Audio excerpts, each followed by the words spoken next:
Okay, so we talked about stakeholders, and stakeholders have something at stake in our company. So they want something from us. And the question is, how do we satisfy them? And do we satisfy? Do we make the effort at all? And also, what information we communicate to them, so how much.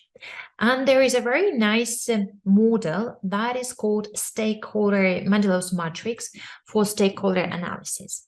So this matrix says, okay, so you have many groups of stakeholders. How about we think about the interest and the power of their stakeholders? What does power mean? Power means their ability to change our activities. Let's think about power. So when we talk about shareholders, do shareholders have high power?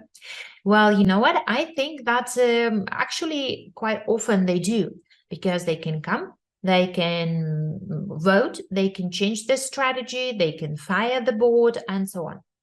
So shareholders have high power. However, sometimes shareholders may have low power. So if in our company, the shareholders have low shares, low number of shares, and they're not connected, and it's really hard for them to come together and to vote for some other decision. So in this case, they will have low power or maybe medium power. What about the government? Does the government have high power or low? The government can close our business, they can fine us, they can substantially disrupt our activities. Well, yes, we do talk about law, and we know that the government does not come to an organization and say, bye-bye, you're closed forever. But well, this will happen as long as the company follows some rules. If it is not following the rules, then the government can come and substantially disrupt the activities of the company. Okay, what about employees? Well, many employees will have low power. But on the other hand, there may be some core employees that will have high power. Like, let's say we own a restaurant and we have a chef in the restaurant. And everybody knows that in this restaurant works this very nice chef.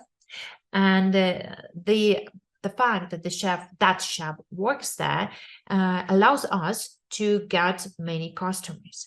In this case, this employee will have high power over our business, because if the employee leaves, then we will have problems. Okay, so what about interest? Interest is about having something special from our company. Well, a good example of that would be government. Is government interested in our company? Well, most likely not, because there are many other companies and the government does not really want to peek its nose into your business. So the government says, as long as you pay taxes, as long as you do not lay off employees, everything's okay. I do not have any interest, so I will have some low interest. But if you start doing that, my interest will increase, because if you start firing employees, I will be like, hey, now I need to do something with these people. I need to pay them some social benefits, some unemployment packages. Whoa. So the interest of the government will be increased. Or if they do not get enough taxes, the interest will be increased. What about employees? Well, quite often employees have high interest because they're interested in, like in the peculiarities of the business, because they want salaries, they want career opportunities. But let us say that we have, let's say, supermarkets where the job is pretty much standard. So like you come, you sit at the cashier desk, people come and go, and you just peep everything and take money and give them the change. So they are more or less the same. The pie is more or less the same. Then these employees, they are not really interested in your company. So it's like they come, they do the job, and they leave. What about customers? What about suppliers? Well, if we have customers who are major customers and they have high power over us, because if they leave our company, then we will have problems. We will have much smaller revenues. And quite often, customers are very interested in our company because if we are not able to supply them, they will have problems because, let's say, we work in something that is technologically advanced and the customer has blueprints of their product that is made specially for our parts that we sell. So like they cannot change our microchips for somebody else's microchip just for a second, just in a second. So they will be very interested. But if there are many suppliers for them, then they will not be very much interested in us. They say, oh, okay, if you're not you, then anyone else can go. So meaning that we cannot say that like these people are on this part of matrix because they are called that because they're shareholders or because they're government. But the logic is more or less the same. So if let's talk about employees, like unskilled employees. So if they have low interest because they do some basic job, they can go to any other company. So they are unskilled employees.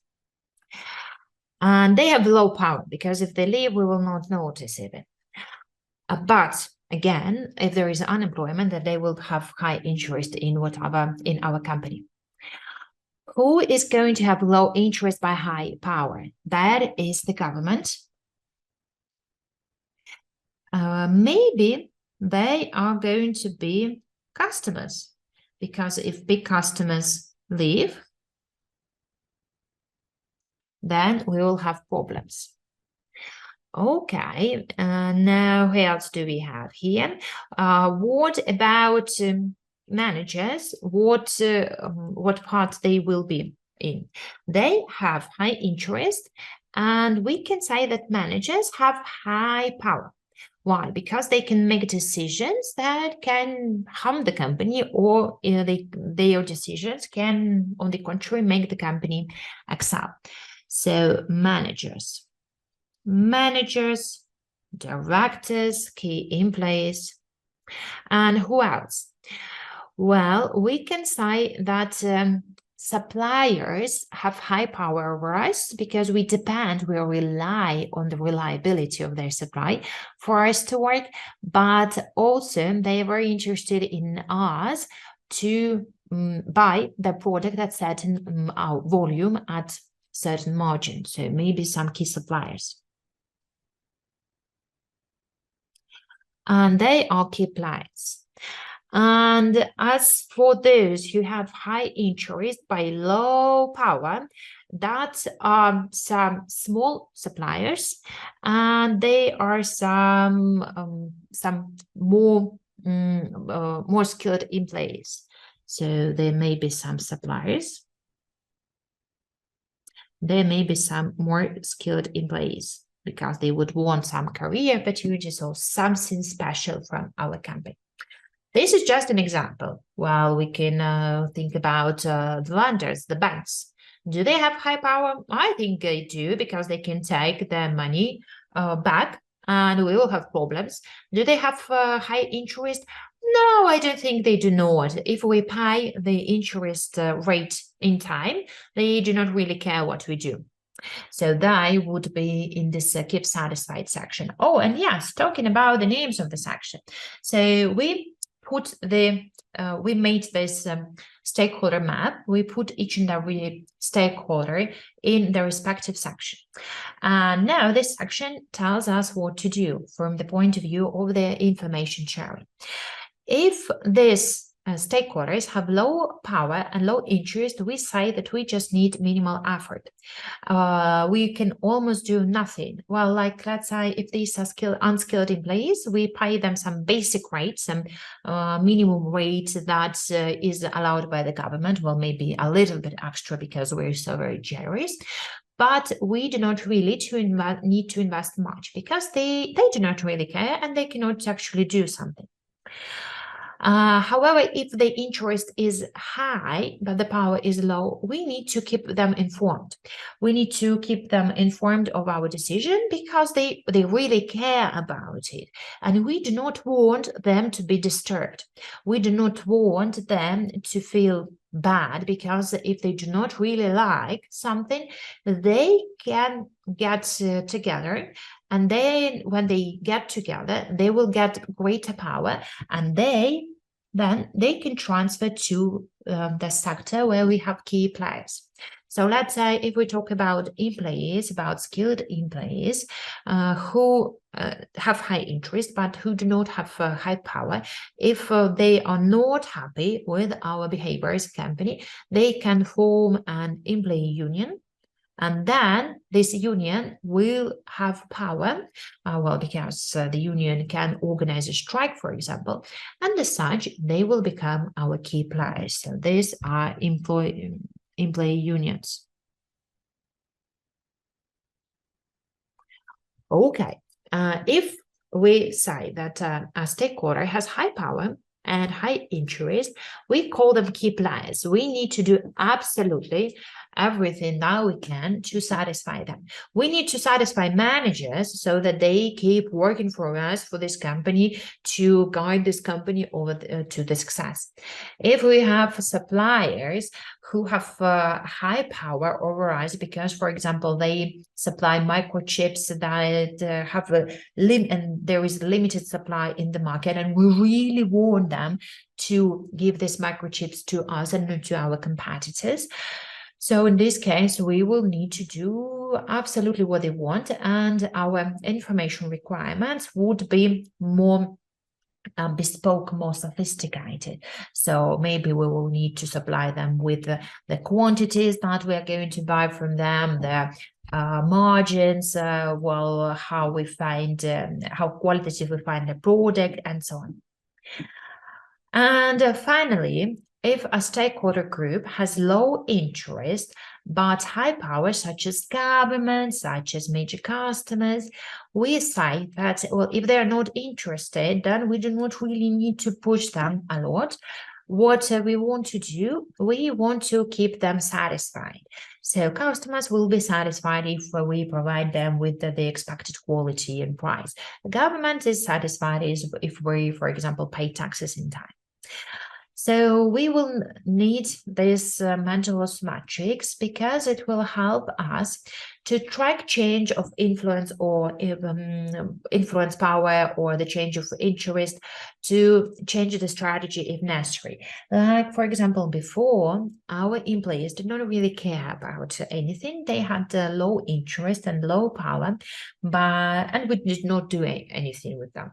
But now we see that employees become more and more demanding about their workplace, about their career opportunity, so that the power is still low, but the interest increases.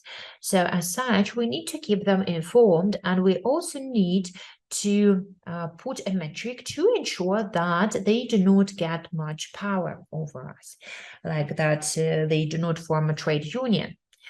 And if they do, for example, if employees become key players to us, then we will need to change the strategy.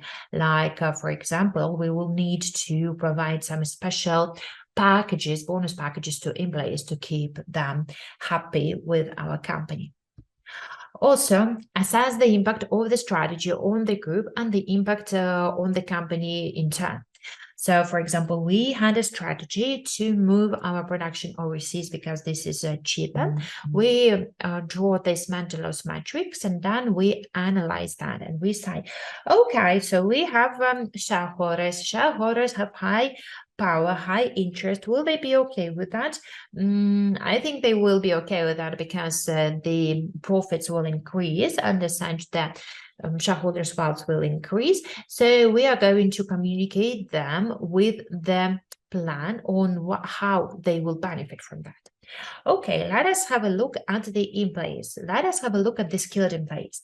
Well, skilled employees might not really like that because they would not want to go on business trips all the time. or they would not want to relocate. But maybe we can choose a strategy for them to go on board. So we will say, okay, you will have these relocation bonuses, or for example, you will get these career opportunities. So your resume is going to be stronger. So please go on board with our strategy. You will love that. Let us have a look at the government. The government will not be happy that we fired so many employees. Well, because now they have some pain with what to do with this level of unemployment. So what can we do instead? Well, maybe we can re-educate the employees as well, give them some extra education so that they will find the job easier. Well, anyways, what we want to do, we want to identify what are going to be the stakeholders that are going to prevent the company from applying the strategy that the company has chosen. And if there are some stakeholders like that, then we are going to think about on how to get the stakeholders on board, what to offer them so that they agree with our strategy.